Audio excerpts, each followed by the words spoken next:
যদি কেউ সালাহ আদায় না করে, সালাত আদায় না করে, এর সম্বন্ধে খুব গুরুত্বপূর্ণ একটি ওয়াজ, তাহলে তার অনেক বিপদ হতে পারে। তখন হতে পারে আপনার বিশ্বাস দুর্বল হয়ে যাবে, অথবা এই বিশ্বাসটা চলেও যেতে পারে।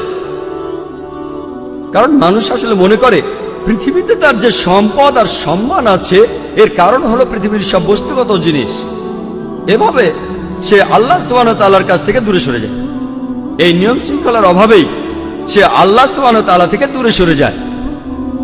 পৃথিবীর বিভিন্ন জিনিসের মোহ থাকলে, বস্তুগত জিনিসের, তাহলে সম্ভাবনা থাকে যে সে অন্যায় কাজ করবে। এভাবে সে সিরাতাল মুস্তাকিম থেকে দূরে সরে যাবে, সরল পথ থেকে।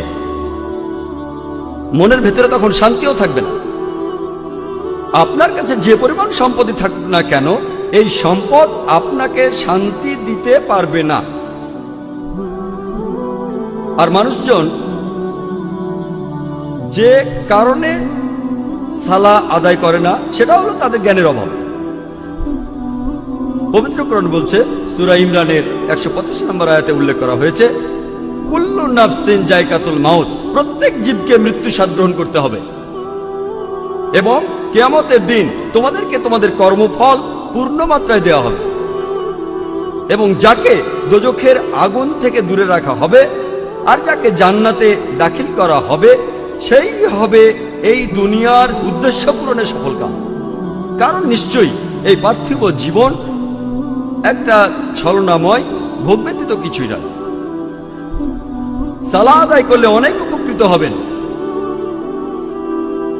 সালাহ একটা জীবন দর্শন। সালাহ আপনার আত্মিক অবস্থানকে উন্নত করবে, পাশাপাশি শারীরিকভাবে উপকৃত হবেন। সালাহ আপনার বিশ্বাসকে বাড়িয়ে দেয়, আপনার বিশ্বাসকে শক্তিশালী করে। পবিত্র কোরআনে সূরা আনফালের 2 নম্বর আয়াতে উল্লেখ করা হয়েছে যে সত্যিকারের বিশ্বাসী তারাই যাদের হৃদয় কম্পিত হয় যখন আল্লাহকে স্মরণ করা হয়, আর যখন আল্লাহর আয়াত পাঠ করা হয়। এটা তাদের ঈমান বৃদ্ধি করে এবং তারা তাদের প্রতিপালকের উপরে নির্ভর করে। পবিত্র কোরআন বলছে, সূরা ফাতিহার 5 থেকে 7 নম্বর আয়াতে উল্লেখ করা হয়েছে, ইয়াকা না'বুদু ওয়া ইয়াকা নাস্তাঈন, আমরা তোমারই ইবাদত করি, তোমারই সাহায্য প্রার্থনা করি। ইহদিনাস সিরাতাল মুস্তাকিম, সিরাতাল লাযিনা আন'আমতা আলাইহিম গায়রিল মাগদুবি আলাইহিম ওয়ালাদ-দাল্লিন, আমাদের সরল পথ দেখাও, তাদের পথ যাদের তুমি অনুগ্রহ দান করেছো, তাদের পথ নয় যারা ক্রোধ নিপতিত, যারা পথভ্রষ্ট। এতে আপনার জীবনের শৃঙ্খলা বাড়বে। সত্যিকারের মুসলিম সে তার দিন শুরু করে ফজরের সালাহ আদায় করার মাধ্যমে। আর ফজরের সালার সময় মুয়াজ্জিন আজান দেওয়ার সময় বলেন, আসসালাতু খায়রুম মিনান নাওম, যে ঘুম অপেক্ষা সালাহ উত্তম, ঘুমিয়ে থাকার চেয়ে নামাজ পড়া উত্তম। একজন সত্যিকারের মুসলিম দিনের মাঝখানে সালাহ আদায় করে, আর সে তার দিন শেষ করে এশার সালাহ দিয়ে ঘুমাতে যাওয়ার আগে। সালাহ এছাড়াও সামাজিক অবস্থান উন্নত করে। সালাহ আদায়ের সময় যে সমাবেশ, সেটা আমাদের ভ্রাতৃত্ব বোধ বাড়ায়, মমত্ববোধ বাড়ায়, একতা বাড়ায়, আর এটা সাম্যবাদের এক অনন্য দৃষ্টান্ত। সংহতি বৃদ্ধি পায়। সালাহ আদায় করতে গিয়ে সবাই একত্রিত হয়, আর তাদের মধ্যে ভালোবাসার বন্ধন জোরদার হয়। পবিত্র কোরআনে সূরা হুজুরাতের 13 নম্বর আয়াতে উল্লেখ করা হয়েছে, ইয়া আইয়ুহান নাসু ইন্না খালাকনাকুম মিন যাকরিন ওয়া উনসা ওয়া জাআলনাকুম শুউবান ওয়া কাবাইলা লিতাআরাফু ইন্না আকরামাকুম ইনদাল্লাহি আতকাকুম ইন্নাল্লাহা আলিমুন খাবীর। হে মানুষ জাতি, আমি তোমাদের সৃষ্টি করেছি একজন পুরুষ ও একজন নারী হইতে, পরে তোমাদের বিভক্ত করেছে বিভিন্ন জাতি ও গোত্রে, যাতে তোমরা অপরের সাথে পরিচিত হতে পারো। এজন্য নয় যে তোমরা পরস্পরকে ঘৃণা করবে। আর তোমাদের মধ্যে আল্লাহর কাছে সেই ব্যক্তি অধিক মর্যাদা সম্পন্ন যে তোমাদের মধ্যে অধিক মুত্তাকি, অধিক ন্যায়পরায়ণ। নিশ্চয়ই আল্লাহ সকল কিছু জানেন, সমস্ত খবর রাখেন। আল্লাহ সুবহানাহু ওয়া তাআলা আমাদের যেটা দিয়ে বিচার করবেন, সেটা গোত্র নয়, বর্ণ নয়, ধর্মবিশ্বাস নয়, সম্পদ নয়, লিঙ্গ নয়, সেটা হলো তাকওয়া, অর্থাৎ ন্যায়পরায়ণতা, আল্লাহকে মেনে চলা এবং ধার্মিকতা। পবিত্র কোরআনে সূরা হুমাজার 1 নম্বর আয়াতে উল্লেখ করা হয়েছে, ওয়াইলুল লিকুল্লি হুমাজাতিল লুমাজা, দুর্ভোগ তাদের যারা সামনে ও পেছনে মানুষের নিন্দা করে থাকে। সালাহ আমাদেরকে বিরত রাখে মানুষের নিন্দা করা থেকে।